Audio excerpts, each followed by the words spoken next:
friendship that'll never ever end.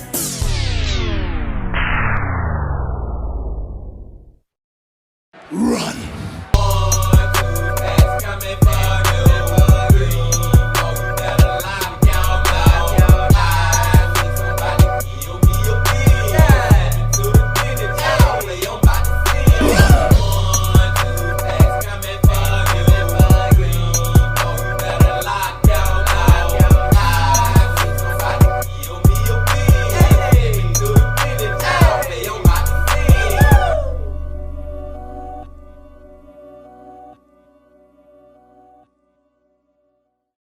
It's a beautiful day in the neighborhood.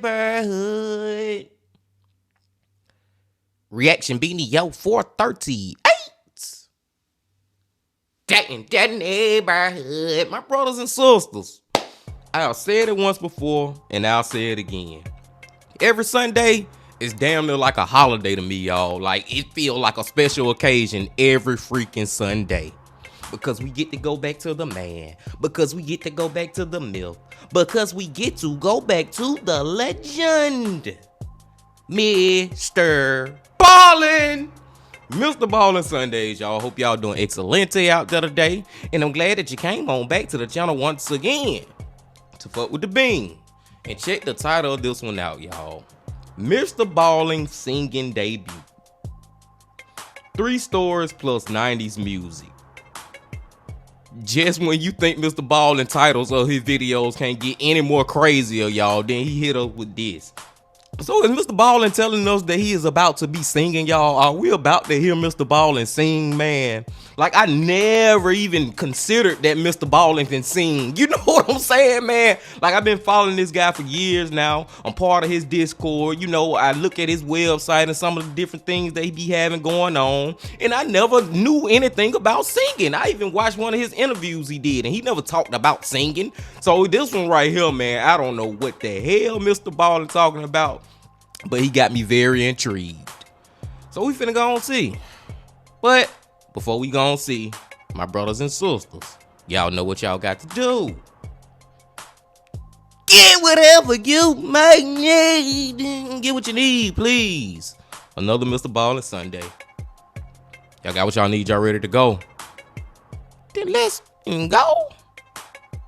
Today, I'm going to share 3 progressively more bizarre missing person cases. But before we get into those stories, if you're a fan of the strange, dark, and mysterious delivered in story format, then you've come to the right place because that's all we do, and we upload once a week.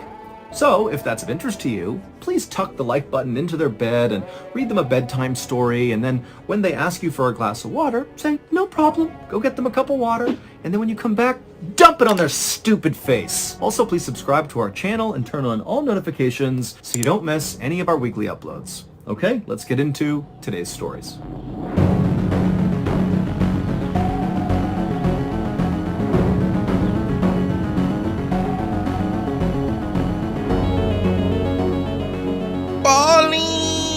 On the evening of June 28, 1997, an 83-year-old woman named Leila Howard turned up the radio in the living room of her small home in Texas, and then she took a seat next to her husband, Raymond, on the couch. This was a song that both of them loved, and in the past, Leila knew her husband would have swooped her up and begun dancing with her right away. But Raymond was now 88 years old, he was also recovering from brain surgery, and they both were planning to go to bed in the next few minutes because they had a big day the next day. They were going to go to the Pioneer Day Music Festival, which is an annual fiddling festival located about 15 miles away from where Leila and Raymond lived, in the town of Salado, Texas. Leila and Raymond attended this festival basically every year, and so even though Raymond right now was a bit fragile from his surgery and his advanced age, the couple had not even considered missing it. Leila's son Hal had tried to persuade Leila to let him, Hal, drive the couple to the music festival, but Leila said no because Leila and Raymond were both fiercely independent and wanted to be in control of their lives, which included driving to and from this festival. Also, Leila had talked about maybe going someplace else after the festival ended with Raymond, kind of spontaneously just driving out and doing something, and so she really wanted to have her own car in case she did want to do that. And so after... Shout out to Leela and Raymond, man. Just shout out to them being that elderly, like in their old age, y'all. In their 80s, that man 88, and they still out here. Number one, they still together. They still married. That is just a great thing in itself, you know what I'm saying? But they still want to go out and about and go to festivals. And they told the dude, no, Leela told him, no, I'm gonna drive myself, because even after we leave the festival, we might go do something else. Like, we out on the town. And these people are old as freak. I'm not saying that trying to be disrespectful with y'all. Get what I'm saying, man. So just shout out to them. Let's go. After a few minutes, Leela and Raymond's favorite song came to an end, and the DJ hopped back on the radio and began talking about the weather and the traffic. And at that point, Raymond and Leela, they stood up from the couch, they took each other's hands, and they walked upstairs to go to bed. The next morning, so June 29th, Leela and Raymond walked out the front door of their house, and they walked down to their driveway where their Oldsmobile car was parked. Leela helped Raymond get into the passenger seat, and then Leela took her spot in the driver's seat. And then a few moments later, after they were all buckled in and situated, Leela fired up the car, backed out the driveway, and began driving. That evening, Leela's son, Hal, decided to swing by Leela and Raymond's house to check in on them and see how the festival went. And so at about 5 p.m., Hal got to their house, and right away when he pulled up, he noticed that Leela and Raymond's car, the Oldsmobile, was not in the driveway. And so Hal thought that was pretty odd, because by now they should have been back from the festival. In years past, they would always get home by about 3 p.m. at the absolute latest, because they didn't like staying out late, and so it just seemed odd that they were not back by now. But at the same time, Hal knew that Leela had been thinking about maybe going out and doing something spontaneous after the event was over, and so he thought, maybe his mom and Raymond were out driving around somewhere and they'd be back later. But just for good measure, Hal did park the car and he walked up to the front door of the house and he did knock, but when there was no answer, he thought, you know what, I'll just go home and come back in a few hours and check in on them at that point. And so, a few hours later, at 8 p.m., Hal drove back to Leela and Raymond's house, and when he got there, he saw their car was still not back yet. Okay, now it's time to get word, Hal. Now it's time to get word about your mama and daddy, for real, man, because ain't no 80-year-old staying out that late. My grandma, y'all, believe it or not, and I know some of y'all would believe it, it's believable. My freaking grandma used to be going to sleep when she was in her 70s, late 60s, I want to say. But I know 70s. Rest in peace, God bless her soul. She used to be going to sleep before the sun went down, y'all. She used to literally be in the bed at like 4:30, 5 o'clock, 6 the latest. 6, she out. Like, so ain't no way that this old couple gonna be out past 8 o'clock, man. No, something is wrong. And I don't know what it is, but let's just see. And so now Hal's starting to feel pretty worried, and so he parked the car, he walked up to the front door, he did knock, there was no answer, and so he pulled out his set of keys, he opened up the door, and he walked inside. Now, as soon as he was in the house, nothing looked out of place. It actually looked very organized and clean like it normally was, but as he walked around looking for some sign of where Leela and Raymond were, all he could find was on one of the beds there were all these neat stacks of clothes that were laid out as if somebody was getting ready to pack but didn't finish packing. And so it just seemed like something's off here, something's not right. This doesn't seem like they just went out and did something spontaneous. Something must have happened at the festival. That's why they're not back yet. And so kind of in a panic, Hal ran outside and he called the police. And after reporting Leela and Raymond missing, he actually began calling news stations and telling them, can you please put out my mom and Raymond's picture because they're older and they're missing, I need your help. And in fact, that night, those TV stations did begin putting out all these reports about how Leela and Raymond were missing and for people to be on the lookout for them and their car. At the same time, the police immediately launched an investigation, and they quickly discovered that Leela and Raymond had never even made it to the music festival. They never got there. And then when the police drove the route that Leela would have taken to get to the music festival, they didn't find any car accidents or anything unusual on the route that would indicate that they got into some trouble or something. They checked their phone records, and Leela and Raymond had called nobody. There was no action on their credit cards, and so they hadn't bought anything. And the police would send out all these missing person reports to police officers all over the state of Texas, and nobody reported seeing anything or hearing anything. That is, until 3 days later on July 2nd. On that night, a police officer in a little town in Arkansas, located 500 miles away from where Leela and Raymond lived, This police officer was driving down the road when he spotted an Oldsmobile that was driving with its lights off. And so the officer pulled the car over and he ran the license plate, and it came back as belonging to Leila and Raymond. But you got to remember that this police officer was in Arkansas, and so he had not received any updates about this missing couple. All those TV broadcasts and all the missing person alerts that were getting sent out all over the place, those were really only happening in the state of Texas. And so this officer has no clue that Leila and Raymond are missing. But he runs the plate, he sees it belongs to Leila and Raymond, and he goes up to the driver's side window, and he looks inside, and he sees Leila and Raymond. Leila's driving. What the hell? I was thinking that somebody had fucking pulled a Grand Theft Auto on them, like stole their car. You know what I'm saying? MrBallen just said it's them in the car 500 miles away from where they stay.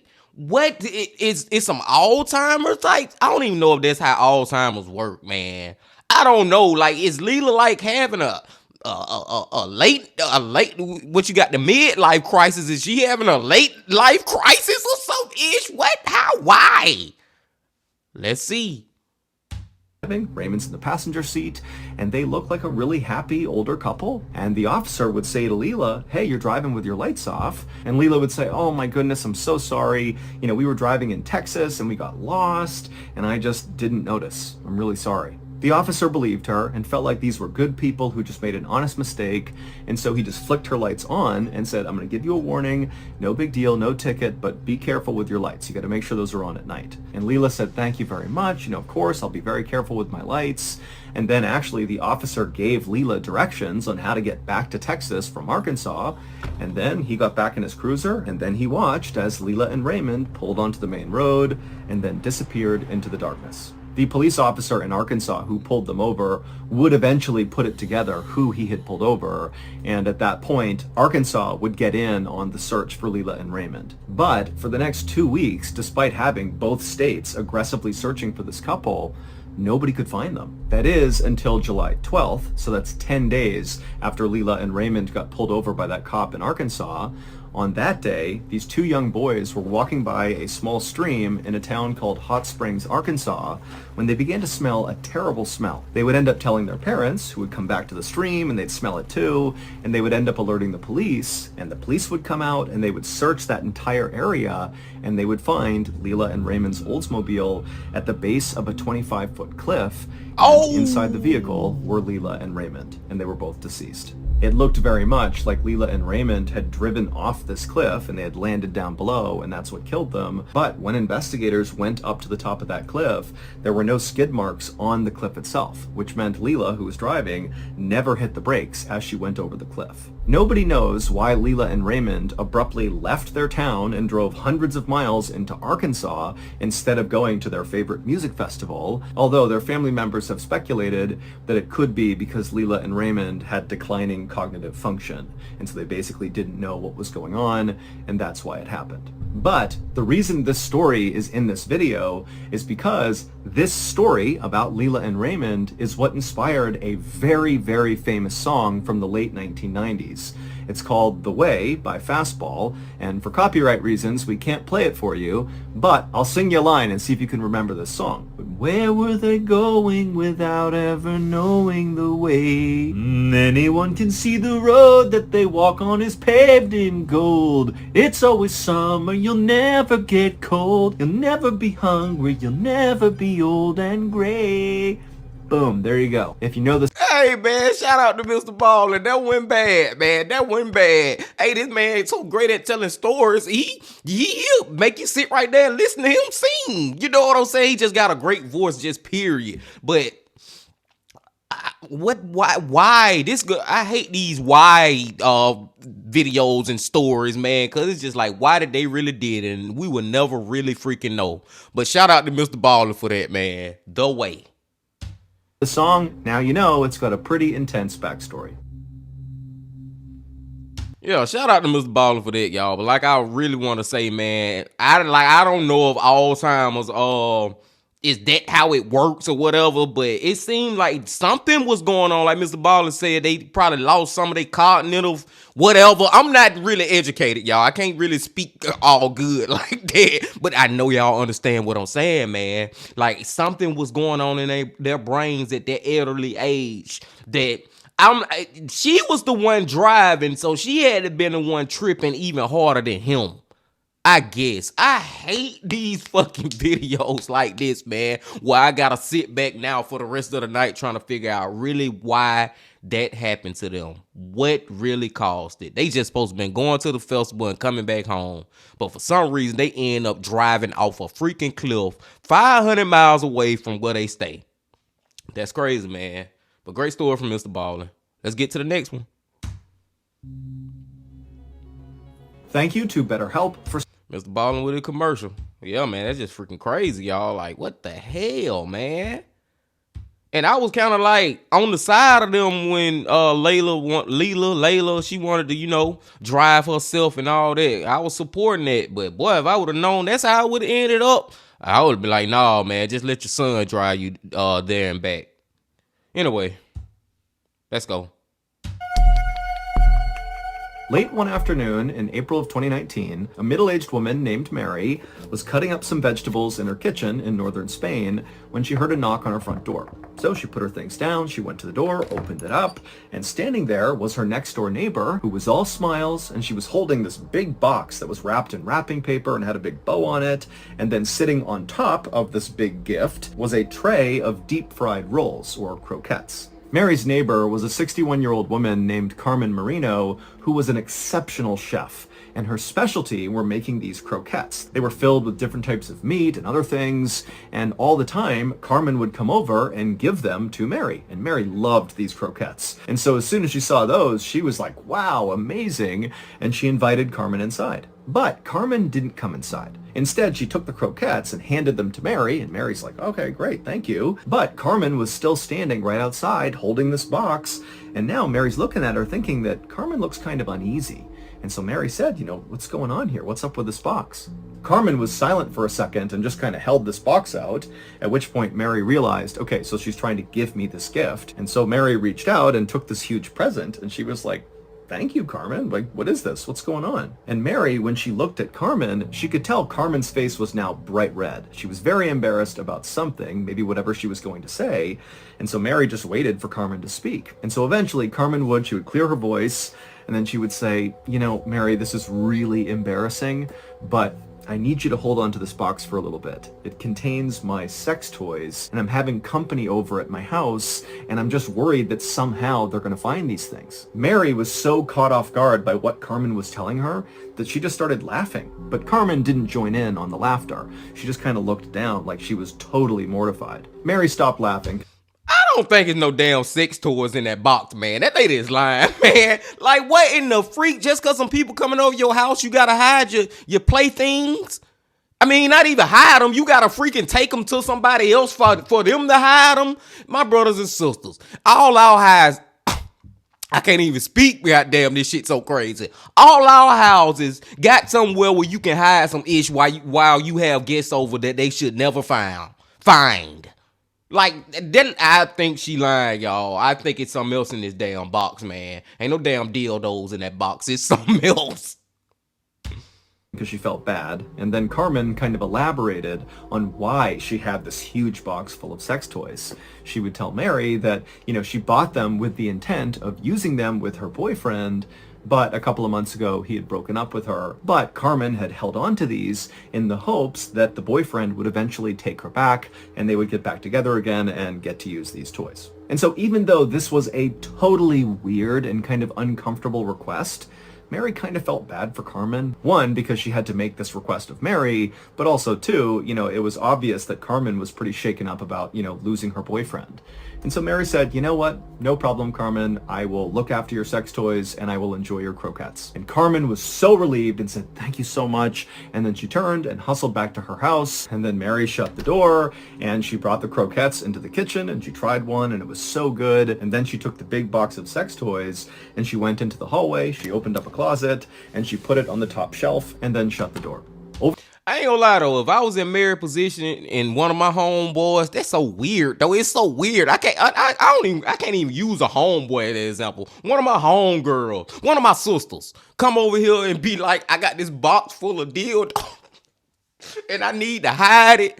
I'm gonna do it. I'm gonna laugh like a motherfucker. I'm gonna be like, man, you crazy as hell. But I'm like, okay, and I'm gonna grab it like, oh, she did, and just put it in a closet or something, and not really think any else of it. But I'm telling y'all, man, it's something else in there. It ain't no sex toys in that box. Might be a freaking head in that box. Over the next couple of days, Mary expected Carmen to come back over and reclaim her box of sex toys. But Carmen didn't.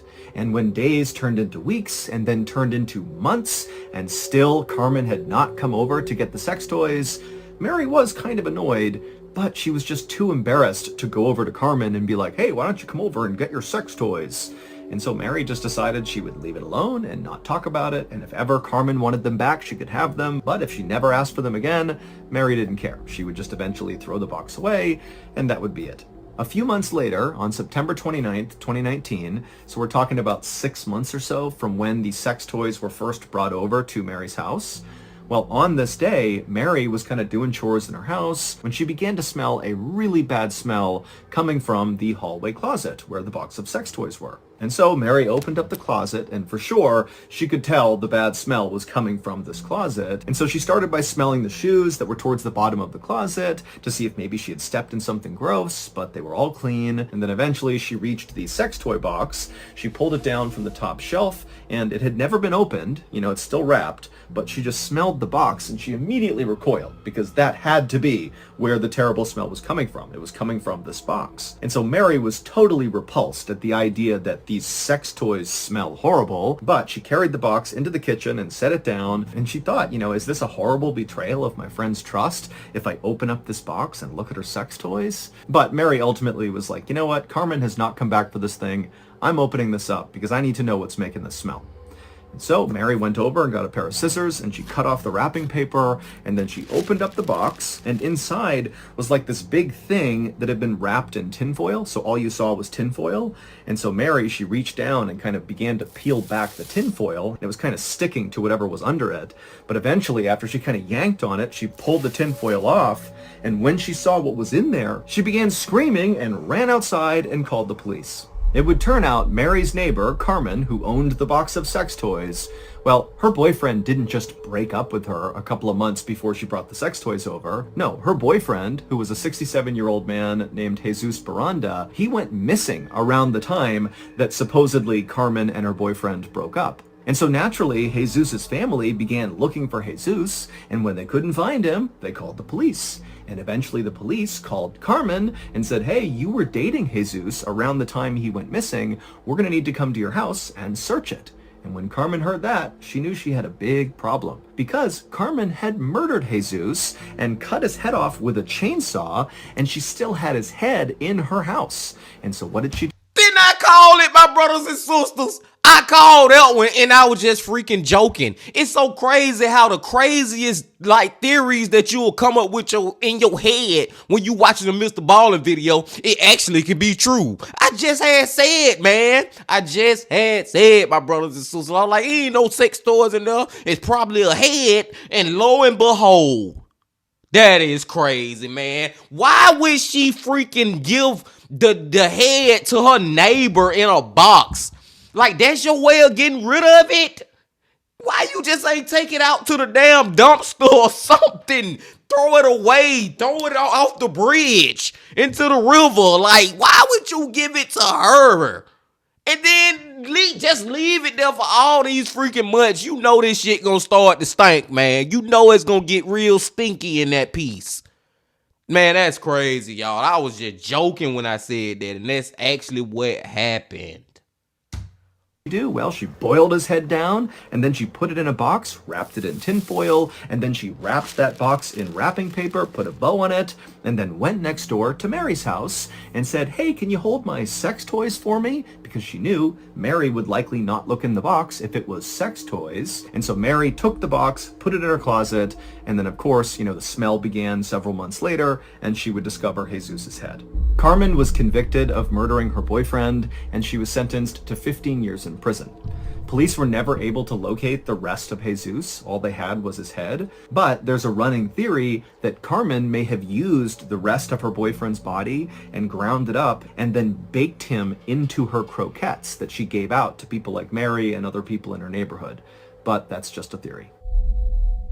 It sounds like a good ass fucking theory to me. I ain't think about that part. That remind me of a MrBallen video we watched so long ago, y'all, about the lady who she was making like soap and I think she was making some type of food too out of human bodies. She had killed 3 different ladies and she bathed her son in this type of soap that had human remain body parts. I don't remember like that, y'all, but it's the same thing, man. These freaking croquettes that she was giving out probably had that man freaking Jesus body parts inside of it. You think you're eating chicken and beef or whatever type of meat, and you're actually eating human meat, man. This one is crazy on a lot of different levels, y'all. A lot of different levels, man. Just the fact that this lady was why was you even keeping his head?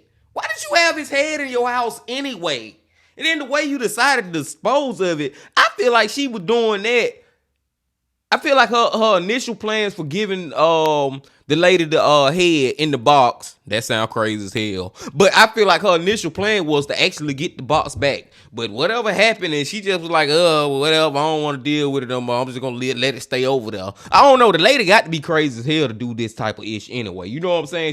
She off a rocker, so we can't even try to make sense of how she would think about this. I'm just saying that maybe she was gonna get the head back to do God knows whatever with. I don't know, y'all. God damn, MrBallen.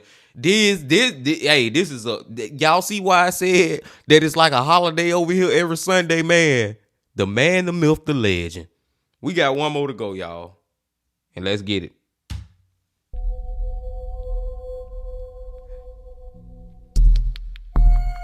Acid trip. On the evening of June 24th, 1986, a 10-year-old boy named Juan Pedro Martinez Gomez bounced around in his seat and smashed his toy cars together in the cab of his father's big red tractor-trailer truck. Juan was so excited he could barely sit still. He always wanted to go for a ride in his dad's big truck. His dad was a long-haul trucker, but his dad always said no. But Juan had just gotten his best report card ever, and so as a reward for doing so well in school, Juan's father had surprised Juan and Juan's mom with this particular trip. Their plan was to drive from their hometown in southeastern Spain all the way across the country to the northern coast. And then once they got there, Juan's dad would offload the cargo that he had driven there. Juan and his mom and dad would stick around and kind of make a vacation out of it, going to the beaches and checking out the beautiful pastures where all the cows would graze. I mean, Juan was super excited.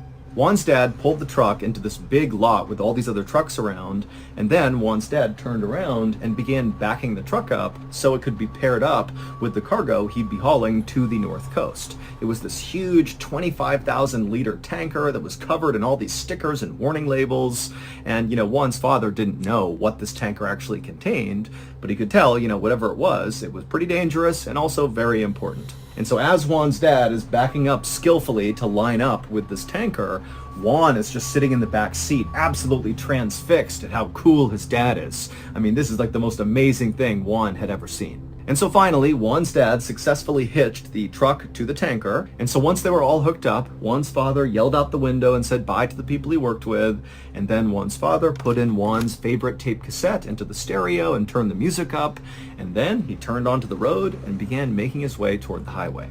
Juan's dad would drive basically all night, and Juan and his mother would basically sleep all night. But they would wake up at about 5 a.m. when Juan's father pulled into the parking lot of a diner that was located just north of the city of Madrid, Spain. They were making great time, so Juan's father told his family they could take their time eating. When the family...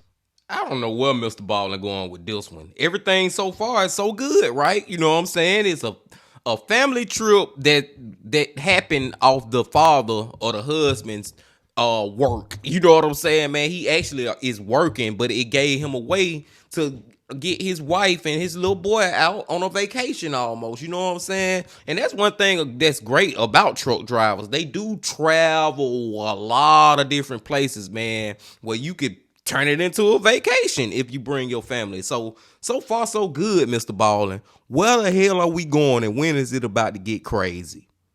Let's see. They did finish their meals. They got up and began walking out towards the truck, and little Juan, he turned around and he waved to the waitresses, and they all waved back. And then the family climbed back into Juan's father's truck, and then before long, Juan was curled up in the back seat trying to fall asleep again as his father merged onto the highway and began heading towards the stretch of mountain road called the Somosierra Mountain Pass. About 40 minutes later, a man who was also driving in the Somosierra Mountain Pass was just driving along when suddenly a huge red tractor-trailer truck came barreling toward him from behind, shining their lights into his car.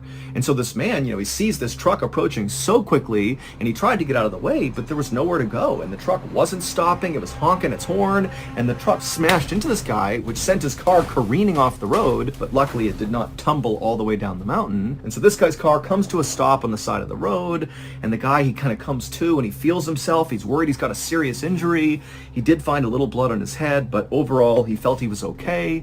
And then he managed to get his door open, and he climbed out of his car, and he looked a little ways down the road, and there was the truck that had hit him. It was now on its side, and it was hissing steam, and it didn't look like anybody inside the truck was trying to get out. Now, even though this guy was pretty shaken up from the crash he had just gotten into, he felt like he was definitely in better shape than whoever was in this truck, and so he decided he would just go up there and try to help them. But after That dude lucky to be a freaking live.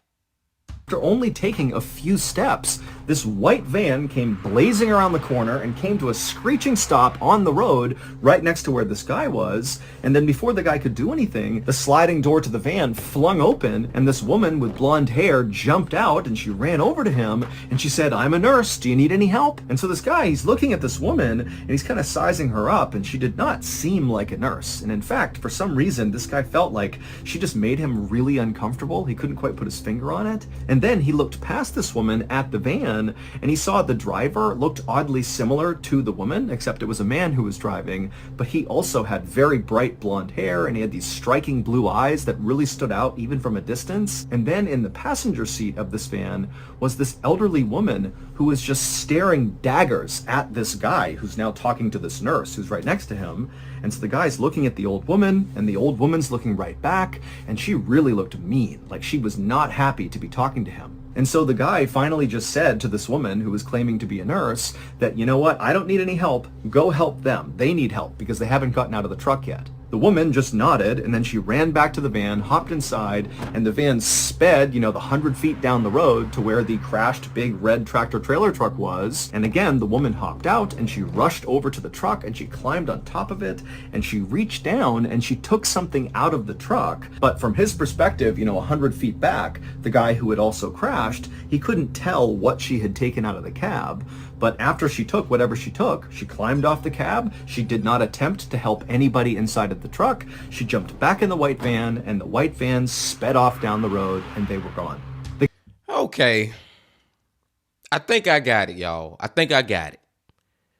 That white van, those three people, the blonde guy who was driving, the old lady in the passenger seat, and the other younger lady that was claiming to be a nurse.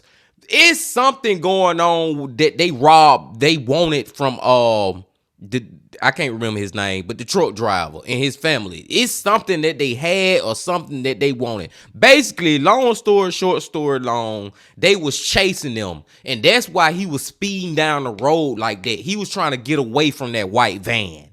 That gotta be it, man. It gotta be it. Now, what they was after, what they end up going to get, I don't know. We already know it's gonna be crazy, though. So let's see.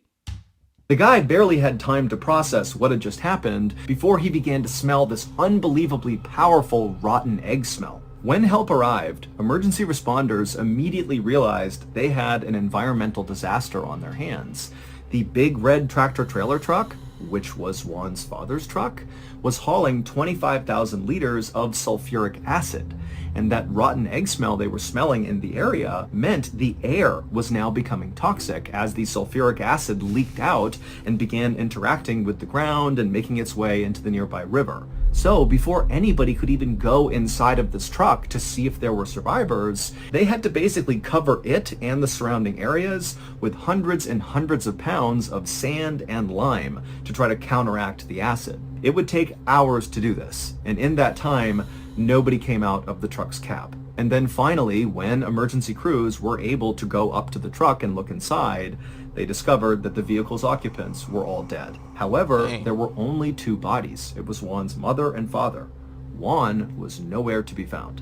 Now, one of the theories was, well, when this crashed, maybe the sulfuric acid landed on Juan's body somehow and literally dissolved him, and so that's why he was not found. But that's not possible because it would take much, much longer for sulfuric acid to totally eat away someone's body. And the body would have to be fully submerged in the acid the entire time. So that could not have happened. Rescuers would search the entire area deep into the woods in all directions, looking for signs of this child, but there were none. And when investigators... Did one have something to do with this shit? attempted to recreate this accident to try to figure out what actually caused it and why it happened, what they would learn would only confuse them more. Juan's father's truck had nothing wrong with it mechanically, meaning the brakes weren't messed up, the accelerator wasn't messed up. There really was no reason why this truck should have crashed unless it was intentional. That's the only way this could have happened. Also, the truck contains something called a tachometer, which registers every time the truck slows down or stops. And when investigators looked at the record from this tachometer, they discovered that Juan's father had slowed down or stopped 12 different times between leaving the diner and crashing. But the route from the diner to the crash site was a straight shot with no traffic lights or stop signs. Basically, there had been no reason from the diner to the crash site to ever slow down or stop. But again, Juan's father did 12 separate times. And then also there were traces of heroin that were found in a hidden compartment in Juan's father's truck. Now, Juan's parents had no criminal record and absolutely no connection to drugs or the cartel, but investigators did consider a theory that, perhaps a drug cartel ambushed Juan and his family, and ultimately Juan was kidnapped. But there was one more really strange element to Juan's disappearance, and that was that white van that guy saw right after the crash. Multiple people in the area around the Somosierra Mountain Pass said they saw that exact white van because they all remembered the woman and the man who had that same really bright blonde hair. It just was something that was kind of unique and stood out. But the police tried to track down this van and the man and the woman and the elderly woman who was also claimed to have been seen inside the van, but no trace of that van was ever found, and also police were never able to figure out what that woman actually took from inside of Juan's father's cab before they sped off and disappeared.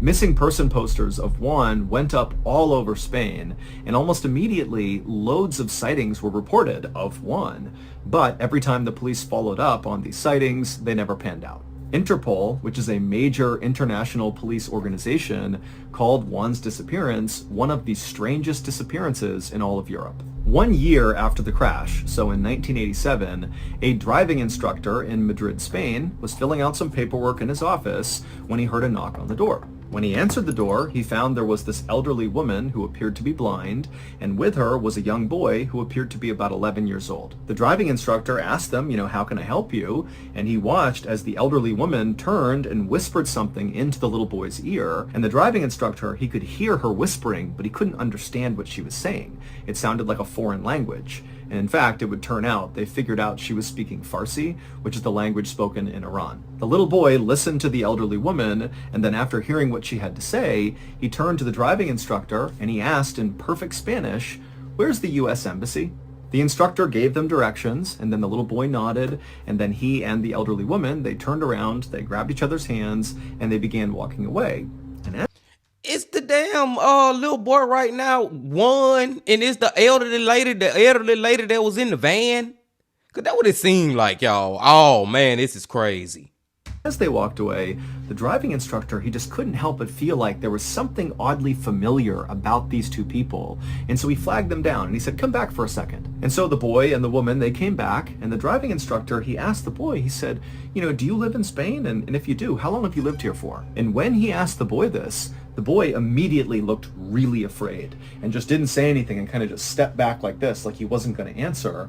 And then the elderly woman, she turned and she whispered something else into the boy's ear. And then after she was done talking, the boy kind of settled down and he looked at the driving instructor and he said, 6 months. And for some reason, at this exact moment, the driving instructor realized why this boy seemed so familiar. He remembered seeing him on all those missing person posters all over the place. And so the driving instructor, he couldn't remember the boy's name. And he goes, hold on a minute. He turns and he runs inside of his office and he finds one of the posters that said Juan Pedro Martinez Gomez. He grabbed it and he ran back out to show it to them and be like, hey, they're looking for you. But when the driving instructor came back to the front door, the boy and the blind old woman were gone. And so the driving instructor, he stepped out, he's looking around, he's yelling out for them. They were gone. Now, it's important to understand that to this day, no sightings of Juan have ever been confirmed, and that includes the driving instructor who claimed to have seen Juan. But to this day, Juan's body has never been found, he's still missing, and his case is still unsolved. If you didn't...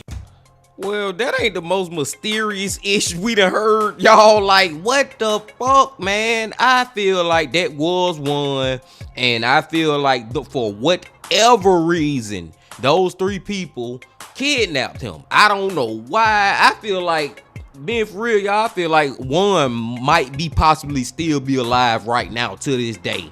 You know what I'm saying, man? Like, it is terrible, man. It is terrible, man, because he lost his mama and daddy, but it seemed like he was cool being with these people, with the elderly lady, and she was whispering stuff in his ear, and he was cool with it, almost like they trained him to become this different person. He probably don't even call himself One no more.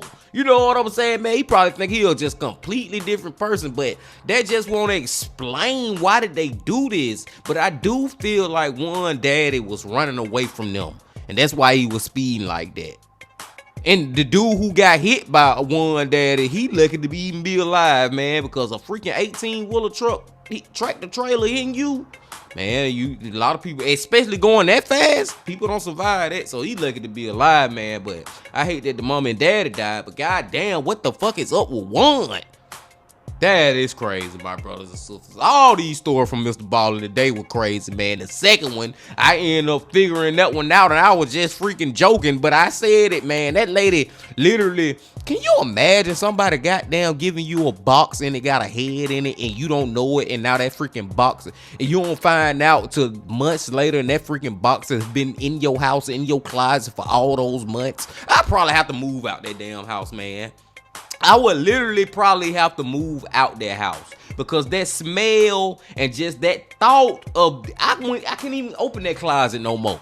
You know what I'm saying? If I don't move out, then goddamn it, I'm locking that closet up forever. I'm not opening it no more, because, oh man, that's just a thought that'll just never go a freaking way, y'all. That second one was crazy too, man. It was crazy too, man. And the first one, MrBallen singing and ish, man, but it's crazy too, my brothers and sisters, because it's like, dude, why did Leela drive off that cliff? Like, did she think she was still on the road, just driving down a road? Did she fall asleep, or did she just say, hey, me and my husband, after all these years, we just about to die, I'm about to kill both of us? Like, it is so many questions with that one, man. I just know that son regret that he didn't go ahead and take them to that festival. But I digress, my brothers and sisters. I ain't gonna hold y'all no longer, man. I appreciate y'all coming on back as always and being here for this long. Y'all make sure y'all hit that like button, your comment, and subscribe if you ain't did that yet, because we got a lot more coming in the future. But until that future comes, my friends, remember this: love, peace, and happiness. Stay safe. Don't stop. Keep going. Yeah.